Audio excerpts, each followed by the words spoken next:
ଆଧୁନିକ କାବ୍ୟ କବିତା ରାଧାକାନ୍ତ ରାୟ MCQ 03 PG NET JRF SSB PGT PhD UPSC ସମସ୍ତ ଓଡ଼ିଆ ଭାଷା ଭିତ୍ତିକ ପରୀକ୍ଷା ନିମନ୍ତେ ଲାଇକ୍ ସବସ୍କ୍ରାଇବ୍।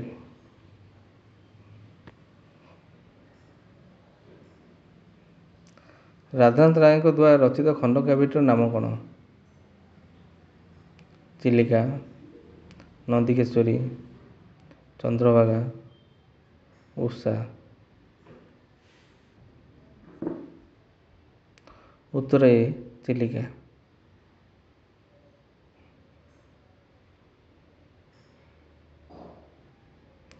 କେଉଁଟି ଓଡ଼ିଆ ସାହିତ୍ୟର ପ୍ରଥମ ମହାକାବ୍ୟ? ପାର୍ବତୀ, ନନ୍ଦିକେଶ୍ୱରୀ, ମହାଯାତ୍ରା, ଉର୍ବଶୀ।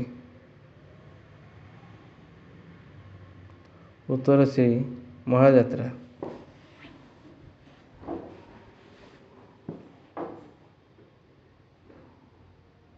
ମହାଯାତ୍ରା ମହାକାବ୍ୟରେ କାହାର ମହାଯାତ୍ରା ବର୍ଣ୍ଣିତ?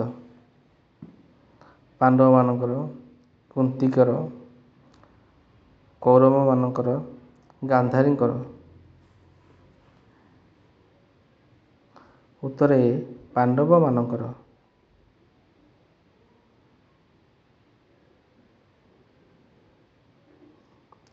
ରାଧାକାନ୍ତ ରାୟଙ୍କ ଦ୍ୱାରା ରଚିତ ପ୍ରବନ୍ଧଟିର ନାମ କ'ଣ?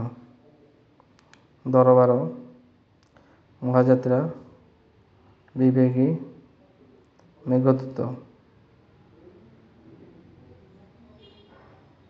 ଉତ୍ତର ସି ବିବେକୀ।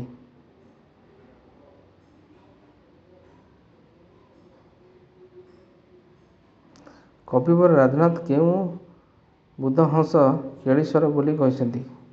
ଭୁବନେଶ୍ୱର, ବାମଣ୍ଡା, ଚିଲିକା, ପୁରୀ। ଉତ୍ତର ବି ବାମଣ୍ଡା।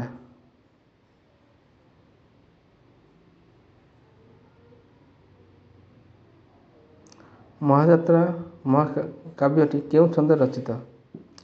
ଅମିତ୍ରାକ୍ଷର ଛନ୍ଦ, ଏକାନ୍ତର ମିତ୍ରାକ୍ଷର, ମିତ୍ରାକ୍ଷର, ପୂର୍ଣ୍ଣ ମିତ୍ରାକ୍ଷର। ଉତ୍ତର ଏ ଅମିତ୍ରାକ୍ଷର ଛନ୍ଦ।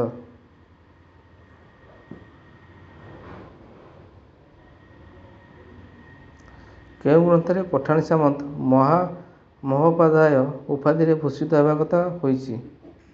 ଚିଲିକା, ତୁଳସୀ ସ୍ତବକ, ଦରବାର, ବିବେକୀ। ଉତ୍ତର ସି ଦରବାର।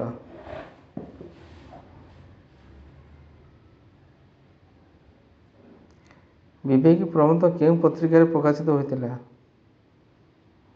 ଉତ୍କଳ ଦୀପିକା, ଉତ୍କଳ ପୁତ୍ର, ଉତ୍କଳ ମଧୁପ, ଉତ୍କଳ ଦର୍ପଣ। ଉତ୍ତର ଡି ଉତ୍କଳ ଦର୍ପଣ।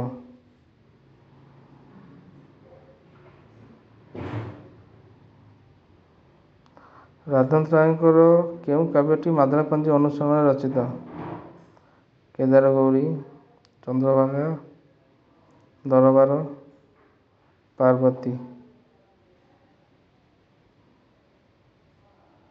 ଉତ୍ତର ଡି ପାର୍ବତୀ।